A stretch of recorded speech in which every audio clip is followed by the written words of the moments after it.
আসসালামু আলাইকুম। নাট্যশিল্পী জান্নাতুল মারিয়াকে সংবর্ধনা দিলেন সোনালী লাইফ ইন্স্যুরেন্স কোম্পানি। নোয়াখালী থেকে আমাদের প্রতিনিধি আহসান হাবিবের পাঠানো তথ্য ভিডিও চিত্রে ডেস্ক রিপোর্ট। সোনালী লাইফ ইন্স্যুরেন্স কোম্পানি সুবর্ণচর উপজেলা শাখার উদ্যোগে ইফতার ও দোয়া মাহফিল অনুষ্ঠিত হয়েছে।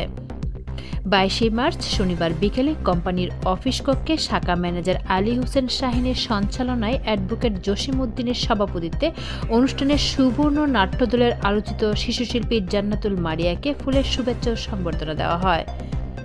জান্নাতুল ফেরদৌস মারিয়া 2012 সালের 17 আগস্ট নোয়াখালী সুবর্ণচর উপজেলা চরজুবলি ইউনিয়নে উত্তর কচ্ছপিয়া গ্রামে জন্মগ্রহণ করেন। পিতা সাংবাদিক আহসান হাবিব, মাতা নয়ন আক্তার মুন্নি। 3 ভাই বোনের মধ্যে মারিয়া সবার ছোট। 2024 সালে দক্ষিণ চরজব্বর সরকারি প্রাথমিক বিদ্যালয় থেকে প্রাথমিক শিক্ষা শেষ করেন।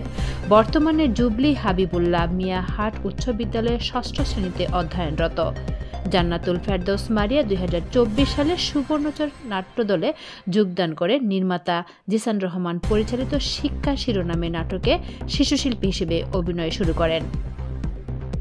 এরপর দাদানাতি হাসকাণ্ড সমাজের সভাপতি ইমাম সাহেব, একটু হাসুন, আজগর মহাজন, গন্তব্যই মন্তব্য, হাসকাণ্ড 2, সমাজের সভাপতি 2, প্রতিবাদ 2, বাকিতে মাছ বিক্রি, পরিবর্তন, বেদাবেদ নয়, ব্যয় বাড়ির ইফতার শিরোনামের নাট্যগুলোতে জান্নাতুল ফেরদৌস মারিয়া অভিনয় করেছেন।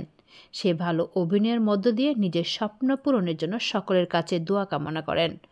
ধন্যবাদ লোকালয় বার্তার সঙ্গে থাকার জন্য।